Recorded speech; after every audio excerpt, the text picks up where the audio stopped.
Hi ladies, welcome back to my channel. I'm really excited to talk about this week's topic today. It's all about how to discover if your feminine energy is blocked. I'm going to give you 5 signs that you have blocked feminine energy, and of course I'm going to give you the answers on how to fix it. The first sign that you have blocked feminine energy is you have a lot of limiting beliefs, or another term for this is you have a lot of self-doubt. So we have a lot of thoughts in a day, and it can be really hard to catch when we have a limiting belief or what self-doubt really is. So I'm gonna give you some examples of what they sound like. Saying things like, I can't dance because I look awkward. This man would never want to date me. He wouldn't want a girl like me. I can't achieve this goal because of this block or because of XYZ. So those are limiting beliefs that you have. A lot of the times, when you have self-doubt in your mind and you either verbally say it or you think it, it comes from trauma. Usually it's childhood trauma because something in your past happened to you that led you to believe in this limiting belief. It takes a lot of inner work to kind of unravel and unlearn that said belief. It can also come from generational trauma too. So to work on your limiting beliefs and to work on getting rid of self-doubt, you have to be very conscious. You have to kind of catch it when you think of it, and you have to hold on to that thought for a moment. And a good way to know if it's a limiting belief or not is you kind of sit with that thought, you feel it in your body, how does this make me feel? And if it gives you any kind of low vibrational feeling, that's how you know that it's a piece of self-doubt and it's a limiting belief. So what you need to do next is you have that thought in your head and you need to reflect on it and try to constantly uncover, okay, why do I feel this way? And then you think of, okay, I feel this way because of this happened in my past. Well, how did that past situation, or how did that thing that happened to me and occur, how did that make me feel then? And it's kind of like you kind of keep digging and digging and digging into this deeper hole of understanding your limiting belief. So after you can pinpoint where your limiting belief comes from, what kind of trauma or what memory, it's time for you to begin actively working on it. And this takes a lot of discipline because this is something that you basically have to do for the rest of your life. You're gonna have limiting beliefs for the rest of your life, and it's up to you to take them, and after you reflect, you kind of catch that belief again and you acknowledge the work that you did and you say to yourself, this does not align with me and I do not believe in this and I'm going to let it go. And you kind of have to keep constantly doing that because you never know, the same belief can pop up one more time and then it's gone for good. Or other limiting beliefs for people, they come up every single day, or they come up for years and years and years, and they have to keep reminding themselves that this is not aligned with them any longer. You did the work, you reflected, you understand where it came from, and you can acknowledge that that was just a moment in time and that does not represent who you are now. So the next sign that your feminine energy is blocked would be if you're living in survival mode and you have excessive or a lot of anxiety. Survival mode is actually very normal in today's society, and it usually comes from the fear of scarcity or that you're living in lack. And survival mode a lot of the time is what causes us anxiety because we're consistently thinking of the what ifs, we're thinking of the future, because you're constantly thinking of the next thing you have to do, more of the money you have to make, the next goal you need to hit in order to be happy, and things like that. You're not actively living in the present and being in the moment, which is what feminine energy is. There's this quote that, would say, you prayed for where you are now, don't forget that. Something like that. Like, there was a moment in time where you wanted what you currently have and you have it, but you're too busy overthinking and wondering what next thing is coming and constantly working towards the next best thing instead of actually sitting in the present moment. Look at what's happening around you and being filled with gratitude. A lot of the times when I feel myself stuck in survival mode where I'm constantly thinking and I'm not actively trying to listen to my body and I'm just in my head and I'm overthinking or I'm worrying or I'm anxious, I really try to find a moment to work on my breath, be in a quiet space, and just kind of ground myself again. Think of, what's happening right now. Instead of thinking, I need to get home and I need to make this for dinner, I need to do this before I go to bed, I need to work on this, what have you. Think of where you are in that moment, what you're doing for yourself and who you're with, and how happy you are to be there. Being in your feminine energy is about being in your body and resting. And we tend to forget that. Survival mode is all about the masculine. It's being in your head. Masculine energy is your head energy. It's the constant thinking. It's the constant doing and the constant action. Whereas feminine energy is resting, it's being, it's flowing, it's just letting life do what life does. And back to what I mentioned before, it's also important to practice your gratitude. Because I said this in one of my previous videos, I forgot which one it is, but I'll link it down below. I talked about how your thoughts turn into feelings and your feelings turn into behaviors. So when you practice gratitude and you think about all that you're grateful for, you think about, oh, I'm so glad I woke up today, I had a healthy breakfast, or, I was able to take a nice cold shower, I was able to do my makeup. You think of those positive thoughts, that leads to you feeling good. It leads to happiness and joyfulness because you're recognizing all the great things you have, and then that feeling turns into a behavior. So you'll go out and you'll spread that joy and love towards others or in whatever you're doing on your day-to-day tasks. So my third sign that your feminine energy is blocked, it kind of ties into my last tip, is when you're in your head instead of your intuition. So again, you're in your head space instead of your body space. A lot of people don't tend to tap into their intuition, and they don't realize that we as human beings have evolutionarily evolved to develop our intuition. Our intuition acts as a survival tactic. This was a way for, people when they didn't have, big houses and they didn't have, a lot of safety.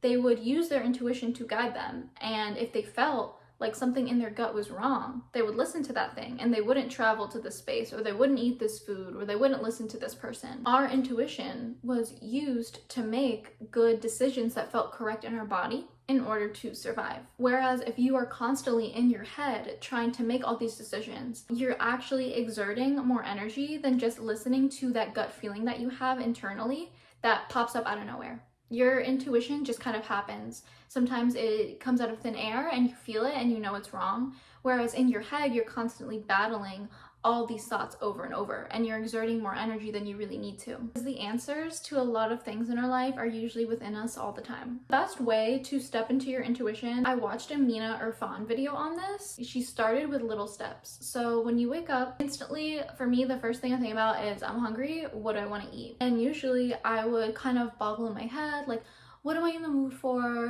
What's downstairs? How do I know what's in the fridge? I don't really want this. I don't really want that. You're kind of like boggling in your brain. And then when you finally get to your kitchen and you're opening the fridge, you're opening the pantry, you're opening the cupboards, you're still thinking of, oh, I don't want this. I don't want that. What do I want to eat? What am I in the mood for? And now what I started doing is right when I wake up, if I realize that I'm hungry, I say, what do I want? What does my body want? And instantly, that's what I give myself. I don't second guess it. I don't think, oh, should I really have that early in the morning? Or, is that going to fuel me for the day? I just go with what my body is feeling and telling me, and I listen to that. Another one is, let's say you're with your significant other, and, they ask like, okay, so what are you in the mood for dinner? This is probably the hardest question all the time because there's so many options. There's so many different types of cuisines. What you could do is you give yourself 10 seconds. Close your eyes, give yourself 10 seconds, and within those 10 seconds, by the end of it, whatever pops into your brain is what you're gonna go for. And that's a great way to start listening to your intuition, because once you actually take the time to be cognizant of using it, it'll just come a lot more naturally to you. So for my fourth sign is that you have the inability to receive. You can't receive anything from anyone. And I feel like this is a really big common one. This happened to me all the time, especially in dating. I have friends that would buy me things and be like, no, you didn't have to. But in dating, I did not want anyone to get me anything. I always felt like I owed them. I always felt like I had to one-up them. And I think it was a really big thing for women nowadays, especially because we want to exude our independence. But instead of doing that, we're becoming hyper independent and we're not allowing people to give to us, and we lost the ability to receive. Majority of the time when you have the inability to receive, it comes from a place of insecurity and a lack of self-worth. A lot of people think that when you say, oh no, you don't need to buy me anything, no, I don't want that, or it's okay, you didn't have to, you don't have to, they think it's them being polite, when it's really internally they feel undeserving of that said thing. I know for me, a lot of the times when someone gives me a compliment, I always feel like I have to compliment them back, when that just kind of takes away from their compliment if you really think about it. Like, you're not taking the time to really receive and digest, what they just said to you, because that takes a lot for a stranger, just a total stranger, to come up to you and compliment you. And instead of, saying thank you so much, that means a lot, you go, oh my god, thank you, I love this and that about you, I love this and that. And it kind of negates everything they just said to you. And you know, it is polite, you know, it is nice to give someone a compliment back, but you're not actually acknowledging their compliment. You're acknowledging, oh, this person's kind, I have to be kind back. When saying thank you and accepting it is just as kind as them giving you the compliment. Like I said before, a lot of the times we will receive a gift from our partner and we feel the need to one-up them on that gift and give them something even greater than they gave us. Because of course we feel they deserve it, when what we're actually doing is giving them something nicer because it validates our importance, and it validates that they can acknowledge what we do for them. And it gives us also our sense of value. Our sense of value and self-worth needs to come from within us. Don't allow your sense of value to come from what you do for other people, because then a lot of people will take advantage of that. So I think the easiest way to begin to allow yourself to receive is to start in public places and with strangers. A lot of the times when we have friends or family give us things, we constantly kind of, because our emotions are so attached and connected to them, we kind of feel the need to give back. When it's a random stranger and we don't really know them, it's easier to allow them to do kind things for us. A great example of this is when you're out in public and someone holds the door for you. Instead of saying, you don't need to hold the door for me, I can do it on my own. Some people do that. Some people are just, you know, nasty, and they think that someone holding a door for them is a threat to their independence when it's not. It's just common courtesy.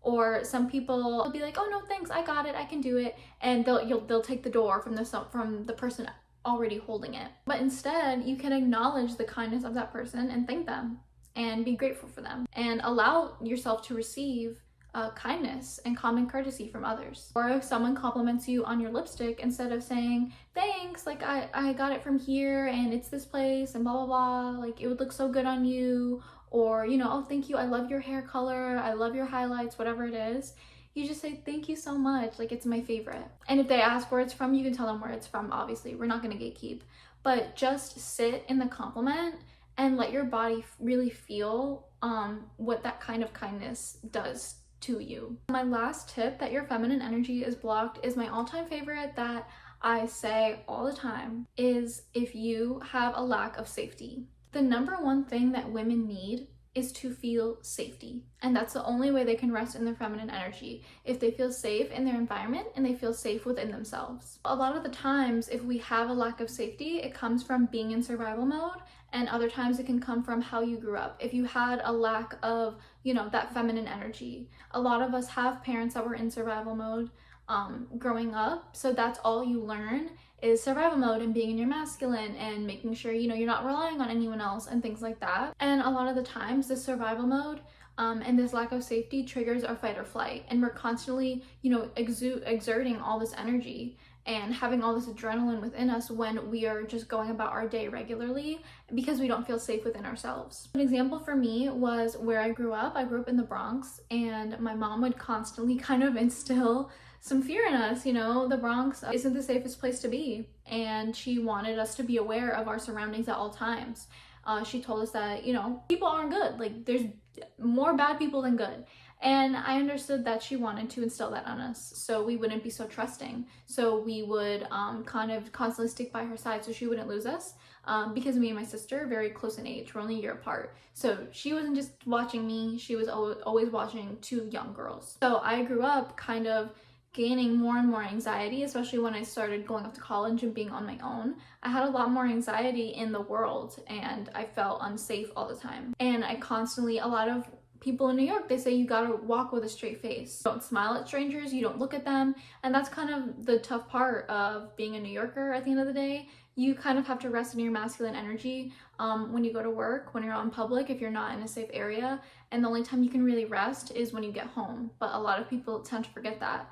They don't allow themselves to rest and be in their feminine because they're just so tired that they kind of just want to block everything out, and they don't want to practice being in their feminine energy. So sometimes that feeling of safety can come from someone else, right? Like your parent can make you feel safe, your significant other can make you feel safe, but it's important that we feel safe within ourselves, because at the end of the day, we're with ourselves 24/7. So how can we get the feeling of safety within us? And that is, of course, through healing and inner work and having the ability to trust yourself. Again, going back to your intuition, trust yourself that you know what you're doing, what's best for you. Trust in God, in the universe, in faith that everything is going to be fine and things are meant to work out for you. I would say a good place to start with trust and feeling safety would be in the workplace, because a lot of the times we view other people as competition and we're constantly, trying to do better and be better. You may have the thought that, your boss may be out to get you, or your boss doesn't acknowledge your work and things like that. You're kind of constantly on edge in this competitive space, and work is going to be a masculine space anyway, but it doesn't always have to be. You can rest in your feminine energy in the workplace. You can create a more welcoming environment. You can spread joy to other people. You can build trust within yourself by whatever space that you have. Let's say you work in an office. You can create a feeling of safety in your own space, make it your own.